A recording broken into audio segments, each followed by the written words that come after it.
Kakadosh, Boker Or, Daf Yomi Masechet Makkot, Daf Yudchet Amud Aleph, 18a1. Says the Gemara, we just mentioned that the pasuk of Lo Tuchal Le'echol Bisharecha, right, which is telling you that you're not allowed to eat certain things outside of the walls of Jerusalem, is a Krayet Terahu. It's an extra pasuk. Okay, so this is where we're going to explain. Yudchet Amud Aleph, 18a1. Michdi, let us see. Yeah, kolakom. Michdi, let us see. Ketiv, it's written. Yeah, vavetem shama. עולותיכם וזבחיכם ואת מעשרותיכם ואת תרומת ידכם ונדריכם ונדבותיכם וכולו בקרכם וצונכם ואכלתם שם לפני השם אלוקיכם.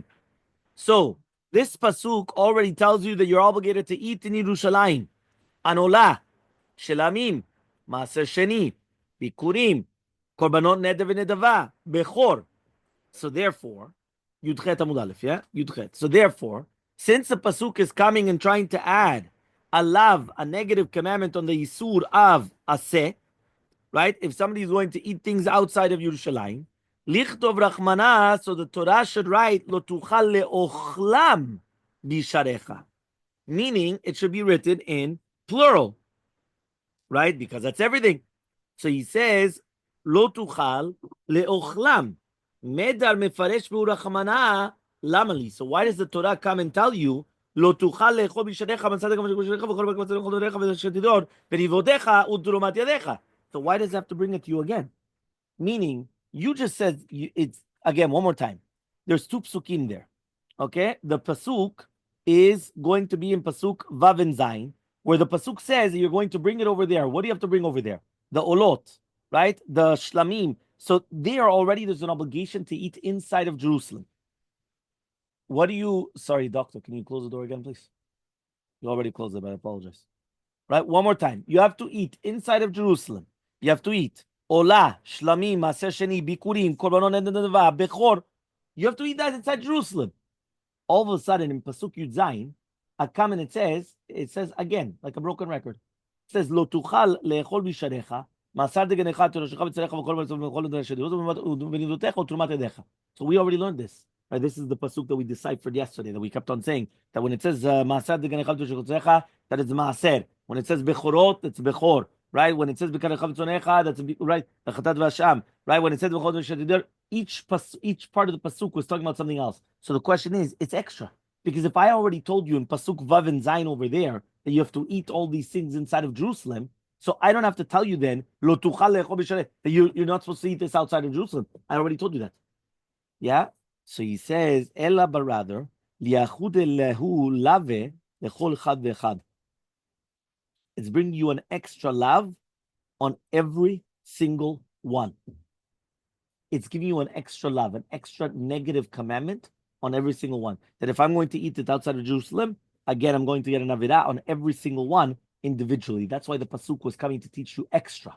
So therefore, if I'm going to eat an olah, I'm going to eat a shlamim, I'm going to eat whatever it is, and each one I'm eating outside of Jerusalem, I get an extra negative commandment. From where? From this pasuk, because it's extra of lo tuchal le'echol bisharecha. Okay, so now it comes out that to do with bikurim, right? There's an extra yisur, right, of eating it even before parashat bikurim, and therefore, if you're going to be over on this, you're going to get lashes.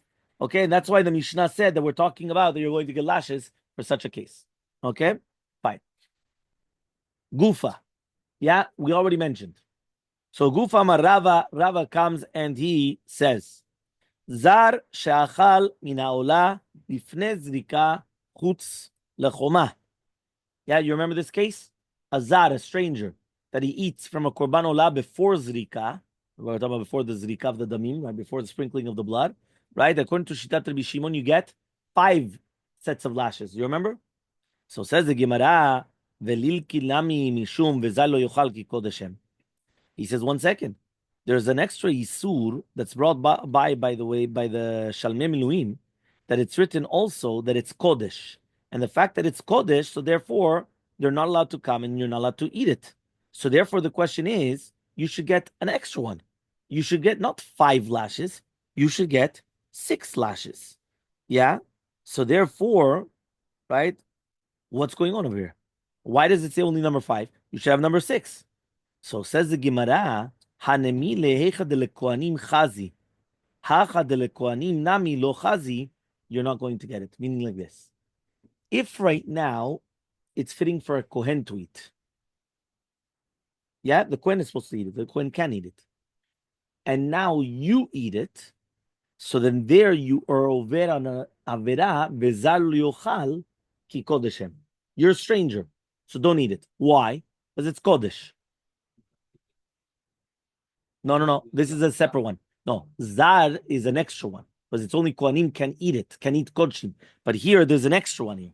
This is an extra one of why is it that we cannot come and count, right? Why is it that we cannot come and count, right? The because it's kodesh, which means since it's kodesh, right? You're not allowed to eat it. No, yesterday we came and we brought down that all kodshim only can be eaten by kohanim. So here we're bringing an extra one, v'zalo yochal ki kodeshem, which means that at the end of the day, you're not allowed to eat it. So he comes and he says, no, the problem is like this. If right now a kohen can eat it and you don't eat it, so then there's an extra avera, v'zalo yochal ki kodeshem. Right? He's a stranger. You're not allowed to eat it. But that's only if a kohen can eat it. But if a kohen cannot eat it, you're not over on this v'zalo yochal ki kodeshem. Because at the end of the day, it's only that a stranger cannot eat it because it's kodesh. But here even the kohen cannot eat it. So therefore, since the kohen cannot eat it, you're not over on this avera of v'zalo yochal ki kodeshem. Yeah? That's what we answer about this pasuk. Okay? I don't understand you. Belil kenami, why don't you get lashes also? Because of basar basadeh terefa lo tochelu, right? What does that mean? Kevan sheyatza basar michutz mechitzato neesar, meaning like this, right? You remember we said that it says that when you have basar basadeh terefa lo tochelu, the chachamim come and they make a drasha. Once the basar comes outside of the mechitza, you're not allowed to eat it at all. Now this is all basar of kodesh kadashim that comes outside of the azara. So this is again another isur. Again, you're right. One of the 5 we already mentioned was outside of Yerushalayim, if you remember, and outside of the azara. Here, there's an extra pasuk. The extra pasuk is that ubasar basadeh terefa lo tochelu. The second that it comes out of where it's supposed to be, you're not allowed to eat it, even if I bring it back in. The second that I take it out, right, you're not allowed to eat it. So he comes and he says, right? He comes and he says, so why can't we use this also? So he says, Hanemile, hecha de bifnim chazi. Hacha de bifnim nami lo chazi. The exact same answer before, but before we were talking about, right, with the kohanim eating it, that here the kohanim cannot eat it. So it's the same thing. Meaning, in Akanami, if right now I would have been able to eat it inside, and now I took it outside, I'm also going to be over on the pasuk of ubasar basadeh terefa lo tochelu. But the fact that I'm not allowed to eat it even inside, so therefore in such a case, I'm not going to be over on basar basadeh terefa lo tochelu, because you're never allowed to eat it. So therefore it's not, it's like almost the concept of any sur halal isur, something like very similar, which basically that once it's already prohibited, I cannot come and add on these prohibitions because anyway it's already prohibited to eat. So I cannot just come and start adding this on. So says the Gemara, why don't I give him lashes also like Rabbi Eliezer? Tamar Rabbi Eliezer, but says Rabbi Eliezer, it says to do with notar, right? Everyone remember what notar is? Notar is going to be, right? Is what? Exactly. No, but leftovers, right? I thought you, because no, you know why, doctor? Maybe that's what you meant, but the reason why is because if you say out of the time, that could be pigul also. The intention outside of the time or outside of the place, but one is there's a whole thing there. But that's why I just say it's better not to say outside of the time. It's better to say leftovers, meaning that it was after the time which was left over, right? Leftovers. Notar is leftovers, right? To leave over. So he says over here, it says over there by notar, right? It says lo yachel ki kodeshu, right? What does that mean? Lo yachel, right? Why? He says because it's kodesh. So therefore, from the fact that the pasuk comes and it says ki kodeshu, right? It becomes pasul. Yudchet Amud Bet. So 18b. So he says kol sheba kodesh pasul, right? He says kol sheba kodesh pasul. He says ba katuv liten lo taaseh al achilato. in all of the kodshim that become pasul, the pasuk is coming and bringing a negative commandment on eating. So the question is like this: I have a kodshim. Doesn't matter which one. It became pasul. The second that the kodshim becomes pasul, I have a negative commandment. I'm not allowed to eat it. So same thing here. This should be like a kodshim, which has become pasul. You're not allowed to eat it. Answers the Gemara, the same answer that we mentioned before. Meaning like this. What was the yesod? The yesod was is that any time that you have a disqualification, a psul in the korban, you're not allowed to eat it. That's Rabbi Eliezer. Where does he learn it from? From notar. From leftovers. Just like leftovers, you're not allowed to eat it because the kilu became disqualified because it already ran out the expiry date. So the same thing here, the exact same halacha. Once it becomes disqualified, you're not allowed to eat it. So says the Gemara. One second, Rabbi Eliezer. So why can't we apply Rabbi Eliezer by us? Say by Rabbi Eliezer that just like over there, there's an isur of notar, right? There's an isur anytime that a korban becomes disqualified, you're not allowed to eat it. So too by us, you're not allowed to eat it. And so the Gemara, it's not that it was good and then became disqualified. It was always disqualified because you were never allowed to eat it. So again, the same answer, we keep on answering the same time each time. Hanemili, when do you say this isur of Rabbi Eliezer? If before the psul it was fitting, right, and now it became disqualified, then you have Rabbi Eliezer. But here, even kodem psulo, it's going to be nami lo chazu. It's not going to be fit. So says the Gemara, velil kenami ki idach Rabbi Eliezer. There's another shita of Rabbi Eliezer. What's the other shita of Rabbi Eliezer? The Tanya was learned in a braita. Rabbi Eliezer says, it says v'chol minchat kohen kalil tiyeh lo te'echel. Right? There's also a minchat kohen. The minchat kohen, right, also is completely consumed. It gets completely burnt. Okay, so he says over there, kol shehu bekalil tiyeh liten lo ta'aseh al achilato. Meaning, anytime that it's kalil tiyeh, what is kalil tiyeh? Completely consumed. Anytime that it's kalil, ola kalil. Kalil means it's completely consumed, completely burnt. So anytime that it's going to be kalil tiyeh, it's going to give you a lo ta'aseh if you eat it. So one second, what is the ola? Kalil tiyeh. So therefore, why don't we learn from the korban minchat kohen? It's tafka the minchat kohen, but if it's a regular mincha of Israel, it is eaten right by the kohen. But here we're talking about the minchat kohen. So the minchat kohen, the minchat kohen gets completely consumed. So just like by the minchat kohen, that gets completely consumed, completely burnt. Ken ola kalil. Im ata ochel ota, az ma koreh, ata over al isur. You're not allowed to eat it. Yeah. So therefore, what happens? So he says, so too here, right? You ate the ola, right? That's it. You're over the isur. So answers the Gemara, enachanami. You're right. Yeah. Verava mehaikra kama. Rava, when he came and he said, right, that you're going to get 5 lashes, he's referring to this pasuk of lo tuchal echol bisharecha, right? And we're going to say 5. Rava actually admits, right, that it could be that there's also going to be other isurim as well. Meaning, it could be more than 5. And what is one of them more than 5? What we just brought down now. You learn it from Yinchat Kohen. Okay, until here we're clear? Yofi. So now he comes and he says, right, like this. He says, Amar of Gidal, Amar Rav. It says Rav Gidal in the name of Rav. Kohen shachal chatat ve'asham lifnei zrika. Right, here you have a Kohen that he ate from a chatat and an asham before the zrikat damim, before the sprinkling of the blood. Loke, he's going to get lashes. My time, what's the reason? The pasuk says, "Ve'achelu otam asher kupar bahem, ve'zar lo yochal ki kodeshem."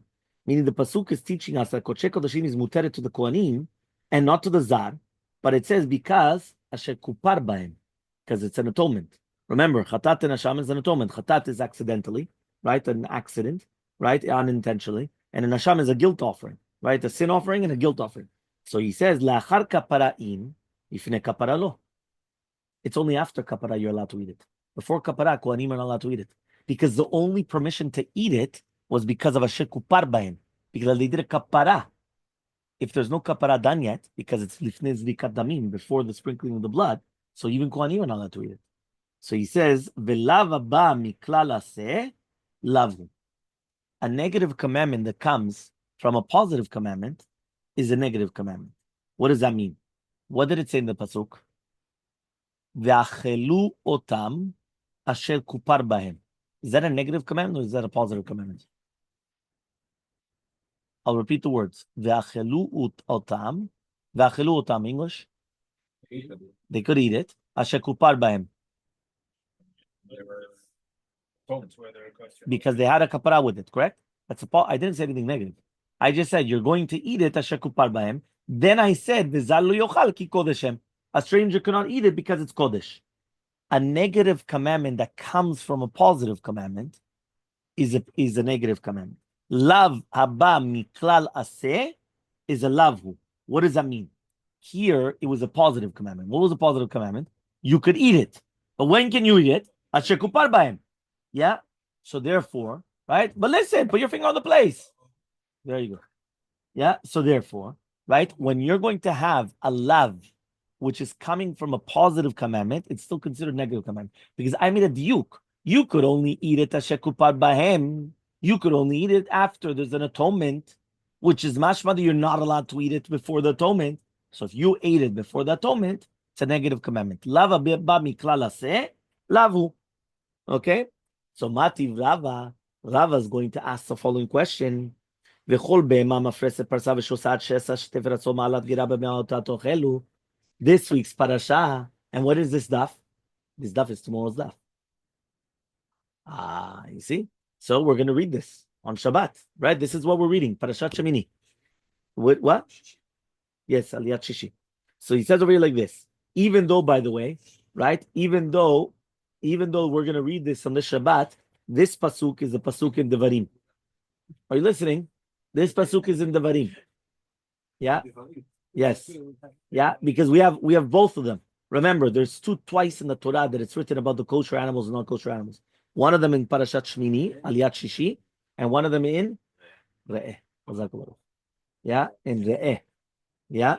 So he says, V'chol be'ema, mafreset parsa, v'shosat shesa, shetefet atzom malak gereba me'otat tochelu. Any animal which is mafreset parsa, v'shosat shesa, shetefet atzot, and it's malat gera. So there's male gera, right? What is male gera? Male gera is it chews its cud. What is mafreset parsa, v'shosat shesa, shetefet atzot? That it's got split hooves. Yeah? What? I missed something. Yeah, but one more time. Yeah. One more time. Yeah. Yeah, one more time. The chewing of its cud and the split hooves. Otatochelu. That's what you're allowed to eat. Otatochelu, that's what you're allowed to eat. Then be'ema acheret tochelu. But you're not allowed to eat another animal. Now it's coming out. Ve'ika de kamarta. Right? If you're going to tell me that this is the negative commandment coming from positive commandment is considered a negative commandment, it's zelo tochulu lamali. So why do I have to express the negative commandments? One more time. The Torah comes and tells you this is what you're allowed to eat. What are you allowed to eat? Any be'ema, which is malat keraba be'ema, and shosat right? Right? So now the question is, okay, so what did you just tell me? You're allowed to eat any animal that chews its cud and that split hooves. So now the question is, I have a lava bami klalase mashma that which does not have one of these two things. I'm not allowed to eat. So if that's correct, why does the Torah tell you immediately afterwards? Et ze lo tochelu. Et ze no. What do I have to tell you that? Yeah, but you already told me. Lava bami klalase. You already learned it. So if you know it, so why do I need an extra one? So he comes and he says like this. He says like this. Ela yitmar hachi yitmar. This is what you have to say. He says, Amar Rav Gidal Amar Rav, Tez Rav Gidal Amar Rav. Open it up, Mordechai. Open it up and you're going to see it. Yeah, he comes and he says, right? This is what it means to say. Amar Rav Gidal Amar Rav, right? Zar she'achal mechatat ve'asham lifnei zrika, patur. He's going to be patur. My time, what's the reasoning? Tamarkav, as the pasuk says, v'achlu otam asher kupar bahem. But they're going to eat it because it's kapara. Kol heicha de karinan v'achlu otam asher kupar bahem, karinan be v'lezar lo yochal ki kodeshem. V'chol heicha de lo karinan be v'achlu otam asher kupar bahem, lo karinan be v'lezar lo yochal. What does that mean? Rav Gidal Rav comes and he retracts. And he says like this, really be'emet, how do we start this all off? We started off by saying that when you're going to have, right, a kohen that ate from a chatat and asham before the kapara, what is the kapara? The sprinkling of the blood. Thank you, doctor. Right? So if you're going to have a kohen eating from before, right, the chatat ve'asham, so then what happens? He gets lashes. Why should he get lashes? So we came and we said it's a positive commandment coming from it's a negative commandment coming from a positive commandment. The chol lava ba miklal aseh is a lo taseh. Negative from positive. Yeah, negative from positive. Right? So what happens is, right? So he says, yeah, he comes and he says this. A kohen, right? A kohen that comes, right? A kohen that comes and he's going to eat the chatat ve'asham before the sprinkling of the blood. He gets lashes. Why? A negative commandment that comes from a positive commandment is the negative commandment. We come and we ask the question. If you're going to tell me that a negative commandment that comes from the positive is considered a negative commandment, why does the Torah have to reiterate and tell me, like spell it out, that this is what I'm not allowed to eat? If the Torah already told me I'm only allowed to eat animals that have split hooves and choose its cud, so therefore, what's the negative commandment which comes out of the positive commandment? That you're not allowed to eat anything which is not split hooves and what? Fine, but there's a general rule. You're not allowed to. So therefore, why does the Torah tell you you're not allowed to eat this? Right? No, but that's what it's saying. You're not allowed to eat this. Why do I have to tell you that? Obviously, that what I just told you was incorrect. So now we're going to change it. What are we changing? We're changing it that we mentioned a kohen that ate from the chatat ve'asham before the zrikat damim. Now, elait mar hachit mar amar v'gidam rav zar sha'achal michatat ve'asham lifnei zrika. Yeah, he's talking about a zar, right? A stranger, right? So he says a zar sha'achal michatat ve'asham before the zrika is going to be patur from malkut. My tama, what's the reason? Because the pasuk. The pasuk says v'achlu otam shekupar bahem. You're going to eat it because it's an atonement. Yeah. So says the Gemara, anytime that I read v'achlu otam shekupar bahem, so then you have vezalo yochal ki kodeshem. But if I cannot have, right, meaning I do not have the pasuk of v'achlu otam shekupar bahem, so therefore I do not have the pasuk of vezalo yochal ki kodeshem. Meaning like this, it's like a trigger. What's the trigger? If right now the kohen could eat it because there's a kapara, so now there's an isur of v'zalo yochal ki kodeshem. Right? It's kodesh. No, he had the kapara. The kapara was a kohen. The kohen. No, but it's not that the zar doesn't have a kapara. The zar is not allowed to eat it because it's kodesh. But that you only read when you have the first part of the pasuk. One more time. The pasuk says v'achelu otam asher kupar bahem v'zalo yochal ki kodeshem. Says the pasuk, says the Gemara, right? When I come and I'm going to say, "Ve'achilu otam asher kupar bahem, ve'zalu yochal ki kodeshem," I'm saying, when is there an isur of ve'zalu yochal ki kodeshem? Only when I have the mitzvah of ve'achilu otam asher kupar bahem, which is after the zrika. But if it's going to be before the zrika, and therefore the kohanim cannot eat it, because it's still not v'achlu otam asher kupar bahem yet, so therefore there's no isur of lo yochal kodeshem. Yeah, meaning zeh talui bezeh. Each one is dependent upon the other. Okay, fine. So that's perfect then. So therefore, that's what he comes and he says. So there's not going to be any type of lashes from this pasuk. So Amar Rabbi Elazar Mar Roshia says Rabbi Elazar name Roshia bikurim hanacha me'akeh b'hem. Kriya and me'akeh b'hem. You remember we already brought this down already a machloket in Mishnah, right? Machloket with chachamim, right? But here he comes and he says Rabbi Elazar name Roshia bikurim the hanacha is me'akeh b'hem. If you don't place it on the mizbeach, it's me'akev. You did not do bikurim. You have a problem if you didn't put it on the mizbeach. Meaning, as long as they weren't on the mizbeach, a kohen cannot eat the bikurim.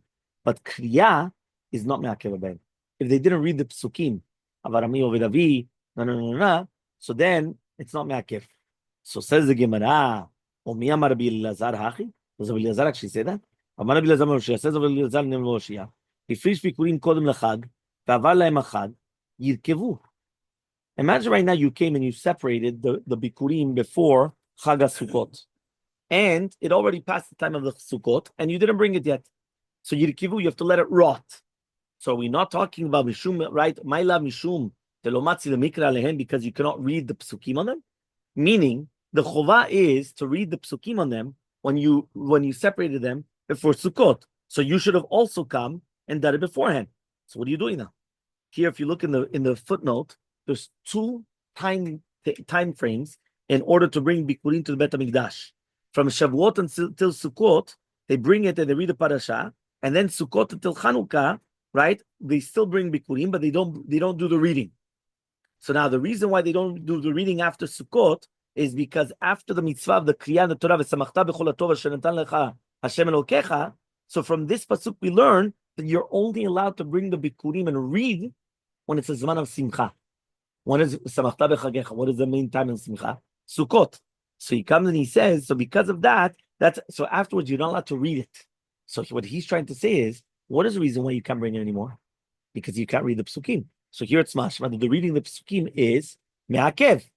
Now, if you're going to tell me kriya and me'akevet, that the reading the psukim is not me'akev, so why do you have to let it get rot? Why do you have to get it rotten? Why? Just bring it. Just don't read it. What's the problem? So answers the Gemara like Rabbi Zera. So Rabbi Zera, what does that mean? The Amar Rabbi Zera says Rabbi Zera, Kol ha'rawi lebila, en bila me'akevet bo. V'chol she'eno rawi lebila, bila me'akevet bo. Right? I'm going to ask you a question. When you go into the mikveh, do you have to open up your eyes? Yes. No. Do you have to open up your mouth? No. Yeah? Yeah? You don't have to. But I'm going to ask you a question. If I have contact lenses in my eyes, is that a chatzitza? Yes. If I've got gum in my mouth, is that a chatzitza? Why is that a chatzitza? So what we just mentioned is this yisod. The yisod is kol hara'ui lebila. Meaning if you have a korban mincha, which is fitting for bilila, bilila is to mix it, to knead it. Knead with K, K-N-E-A-D, right? For those that don't know English. Yeah? And for those, which one? Larvev, yeah, bilila. Yeah? So he says, anything which is ra'ui lebila, right? So therefore, mincha, I said, korban mincha. It's a flower offering. It's a flower offering. Korban mincha. Okay, korban mincha. Mincha is a flower offering, right? So anytime that you have a flower offering, what do? They take the oil and everything, and they mix it together with the flour. So therefore, kol hara'ui lebila, if it's fitting for the mixing, and bila me'akevet bo. Bila is not me'akev, right? That means even if you didn't do it, it's still going to be okay. But kol she'eno ra'ui lebila, if it's not going to be fitting for bila me'akevet bo. It is me'akev, because you can't do it. So the same thing. Even though I just told you, when you go into the mikveh, you don't have to open up your eyes. You're not allowed to close your eyes very tight, because then you make different pockets or different things, right? That you're not allowed to do. But, right? But, even though we just said that you're not allowed to do, but you don't need to open up your eyes. Because as long as it was fitting that your eyes could go into the water, that's it. That's it. I don't need anything else. You don't need to, right? The same thing with your mouth. But if you have a chatzitza in there, and now it's not fitting anymore, so now it is going to be a problem of chatzitza. Which one? Depends which ones, right? So one more time. Could be yes, right? So one second. So now he comes and he says like this. He says, right? He says, like this. Before Sukkot, you were supposed to bring the bikurim. Yeah, before Sukkot, you were supposed to bring, right? Before Sukkot, you were supposed to bring the bikurim, and you were supposed to read. Yeah, right or not? Right? Before Sukkot, you were supposed to, guys, can I please continue? Yeah, one more time. Before Sukkot, not only separate, I had to separate, I had to bring it on before Sukkot. I had to bring it on Sukkot. I had to bring this on the Sukkot. I had to bring the bikurim, right? So he comes and he says, right before Sukkot, one more time. Before Sukkot, I came and I separated from, right, the Shavuot into Sukkot, I separated the bikurim. When it comes to Sukkot, I'm going to bring the bikurim. okay? And I'm supposed to do the kriya. There, I was able to do it. If I didn't do it until then, now what am I going to do? Now I have to do it until Chanukah, but without the kriya. So now it's not, that means even though usually, right, usually the kriya is not me'akev, the fact that I was able to do it beforehand, and I didn't do it, so meaning, when I came and I brought it in Sukkot, when I said I brought it in Sukkot and I didn't read, I didn't do kriya. It's okay. Why is it okay? It's not me'akev. Lama lo me'akev? Because I'm able to. Meaning, if I could read, I could do the kriya in Sukkot. כן, אבל בגלל שאני כן יכול לקרוא, אז אם אני לא קורא, זה לא מעכב. עוד פעם, כל הראוי לקריאה. One more time, one second. Let me finish and then you ask. One more time. כל הראוי לקריאה. And now I'm changing the words. כל הראוי לקריאה, אין קריאה מעכבת בו. זאת אומרת, אם אני יכול להביא את זה, ואני יכול לקרוא, ואני לא קורא, זה לא מעכב. But if I'm able to bring it and I cannot read it, but I was able to read it beforehand, but now I can't read it, וזה אחרי סוכות. מסוכות על חנוכה אתה יכול להביא, אבל אתה לא יכול לקרוא. אז עכשיו זה כן מעכב. Now it's מעכב. Now it doesn't. לא קראת, בגלל אתה לא יכול לקרוא. Fine. Says the Gemara. Rav Yacha bar Yaakov matila kid Rav Asi and Rav Yochanan. Says Rav Yacha bar Yaakov, he taught it like Rav Asi in the name of Yochanan. Right? That he says, and therefore he says, V'kashel Rav Yochanan and Rav Yochanan. So he had a stira between Rav Yochanan and Rav Yochanan. Why? He says, like this, Umi amar Rav Yochanan, does Rav Yochanan say Bikurim? Anacha me'akev ben kriya me'akev ben? That only the anacha is me'akev and not the kriya? Rabba min Rav Asi and Rav Yochanan, Rav Asi asked from Yochanan, Bikurim, me'matad mutarin le'kohanim. When is the Bikurim permitted for the Kohanim? Right? Elmaleh, he comes and he says, הראויים לקריאה מי שקרא עליהם, ושאין ראויים לקריאה, נשארו פני הבית. כאשר קריאה, כאשר נחה. Here you have a stira. Here it's mashma that you do have to read, right? Because he said, only from the time when it's fitting for reading, when they read. Mashma, you're only allowed to eat it, and we're talking about the Kohanim. The Kohanim could only eat it after they read. Now, we just said that kriya is not me'akev. That's number one. Number two also, when it says, v'she'en raoyim lekriya, nishrahu pnei habayit, which is going to be the anacha. He says, I don't understand you. He says there's a question on anacha, right? Because he said that bikurim are going to be permitted either through kriya or through riyah pnei habayit. So mashma the anacha is not me'akev. So it's a stiran Rabbi Yochanan. Kriya and anacha.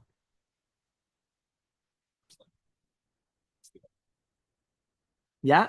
Okay? Everyone with me or not? Yeah?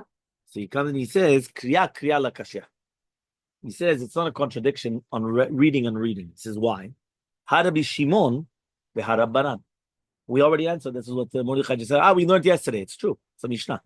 The Mishnah in Chachamim. One is Rabbi Shimon and one is Rabbanan. Rabbi Shimon, kriya me'akevet. And if you don't do the kriya, you get lashes.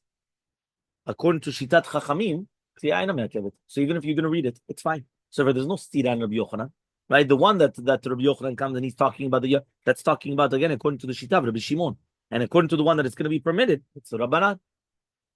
Okay, again one more time, it's a machloket Rabbi Shimon Rabbanan. If I bring bikurim and I do not read, do I get lashes or not? Is it permitted or not?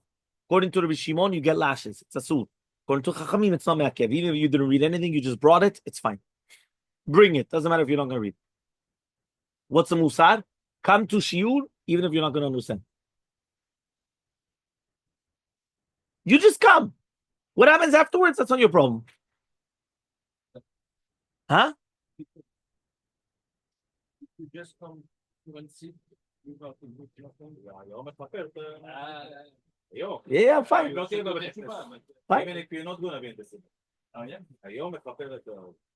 Oh, but it's not that simple. Because according to a lot of you have to actually do tshuva. But fine. But here we're talking about you actually come. After that, that's something else. Lo asita kriya. Lo karata, lo ze, aval bata, yashavta. Right? Where do we learn that, by the way? Where do we learn that? The person gets sachar just for coming, even if he's not listening. Besides Asher Yeshua V'techa. It's a Gemara Masechet Berachot. The Gemara says something incredible. The Gemara says the schar, he says like this. He's speaking about the reward.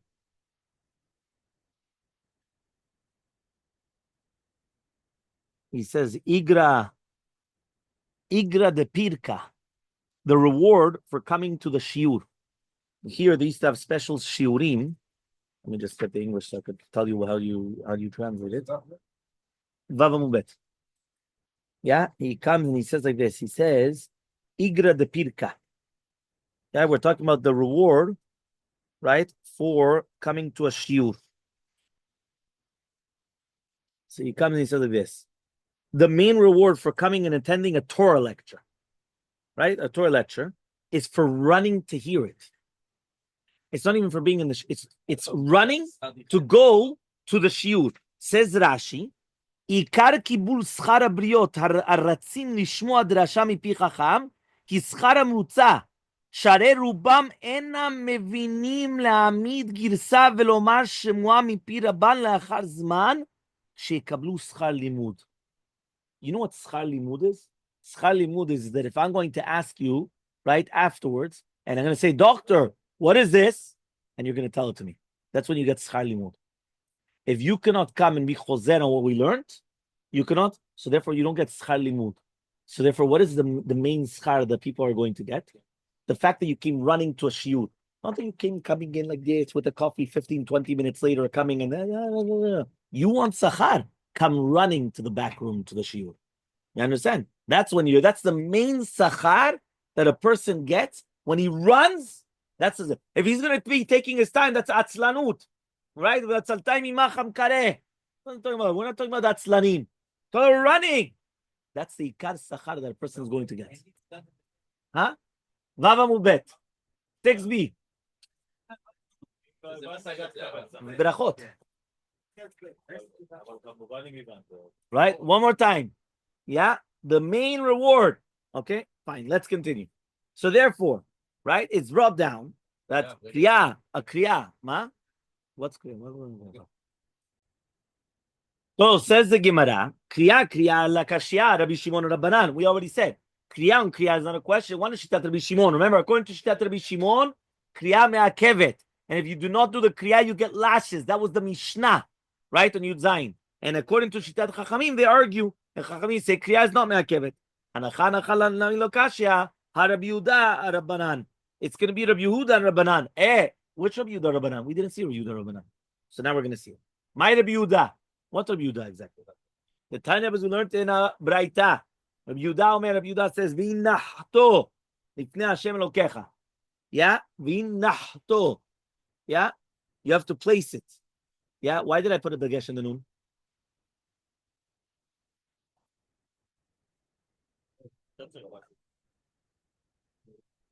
Why did I put a dagesh in the noon? V'inachto. Yeah. No, vinachto. It's very, very simple, right? In Megillat Esther, right? He tells Haman Harasha, tells Amelech Achashverosh, he tells him, "V'lamelech en shovel lehanicham." Yeah, you have to put a dagesh in the noon. Why do you have to put a dagesh in the noon? Because the word leaniach has two translations. One of them is leaniach is to place, to put on. Leaniach tefillin. Leaniach tefillin is you're placing on the tefillin. The second one, which is hanaha with the nun, dagesh in the nun, right? They both have a nun, but with the dagesh in the nun, is to leave it behind, not to assume, to leave behind, meaning v'lamelech en shovel lehanicham. It's not worth keeping them. I'm not putting on the Jews, right? It's not v'lamelech en shovel lehanicham. Don't put on the Jews. You're not putting on anybody. And then here also v'nachtam. It's that you have to place it in front of him. Not that you're putting them on. You're not putting on bikurim, right? But if it says v'nachtam, that means you're placing it on. You're not placing bikurim. You're leaving over the bikurim. That's the difference between a dagesh in the nun and not a dagesh in the nun. That's why some people, they come and they say, why is it that important? Big deal. You have a dagesh, not a dagesh. What do you care? The answer is yes. One dot in the middle of a noon changes the entire meaning of the pasuk. It changes everything. But you have to understand. You have to know what you're actually reading. So he comes. Okay, fine. Okay. Fine. Right? So you have to place it in front of Hashem, your God. Right? So he says, Zu tnufa. That is going to be tnufa. Tnufa is the waving. Okay? Remember that the person took the bikurim, he would wave. Right? He would manchem, molichet the bikurim for the arba ruchot, and then up and down. Right? He would go to the 4 different directions and up and down. Okay? Now we ask, Ataomer zu tnufa. Do you tell me that it's going to be tnufa? Right? Or eno ela anacha mamash. Or maybe it's just mamash, you're just placing it there and that's it. As כשהוא אומר והניחו לפני מזבח השם אלוקיך, הרי הנחה, it already says הניחו. So therefore, mani מקיים ונחתו, it's tnufa. So there's 2 different halachot by bikurim. One of them is going to be the hanacha, that you're placing it in front of the mizbeach, and a second one is that you're waving it. Which one? No, there's no positive and negative. It's 2 different halachot. You got one of them is that you have to place it in front of the mizbeach. That's called the hanacha on the mizbeach. Right? That you're not putting it on, right? You're not, but you're placing it by the mizbeach. And another one is going to be the tnufa, which is the waving of it. So this is the shita of Rabbi Yehuda. So Rabbi Yehuda comes and he says there's 2 halachot by bikurim, waving and placing. Who argues on Rabbi Yehuda? He says Eliezer ben Yaakovi. Eliezer ben Yaakov. The Tanya was learned in a Braita. Velakacha kohen atenem yadecha. Right? Limed ala bikurim shitunim tnufa. So according to Rabbi Yaakov, he comes and he says, we learn it that it needs tnufa from this pasuk, that he took it from the hands of the kohen. These are the words of Rabbi Eliezer ben Yaakov. So obviously this argues on Rabbi Eliezer ben Yaakov, because according to Rabbi Eliezer ben Yaakov, he learns it from a different pasuk that you have to do tnufa. So my tama Rabbi Eliezer ben Yaakov, what's the reasoning of Rabbi Eliezer ben Yaakov? He says, at yad nishlamim. I'm going to learn a gzera shava. Yad, because it said yad, velakacha kohen atenem yadecha. Yad from the shlamim. Right? Velakacha kohen atenem yadecha uktiv, and it's written, yadav teviena et ishe Hashem. Ma kana kohen af lahalan kohen, ma lahalan be'alim af kan be'alim. Haketzad maniach kohen yadav tachat yidei be'alim umenif. He says, how do you do tenufa? You know how you do tenufa? The owners, which are the ba'alim, they place their hands, right? And then the kohen comes and he places his hands under the ba'alim. And then they do the waving. Everyone understood what I just said? One more time. We're making gzera shava yad. It says, Velakacha kohen atenem yadecha. Ze medubar al bikurim. Mi oseh et hatnufa? HaKohen. Lakacha kohen atenem yadecha. Yadecha, yad, yadecha, yad, from shlamim. Shlamim, it says, yadav teviena et eshe Hashem. Now there, who does the waving by the shlamim? The ba'alim, the owners, the zar. So how does it make sense? So the kohen puts his hands under the owner's hands, and then they do the tenufa, right? Yeah, the gzera shava is hand.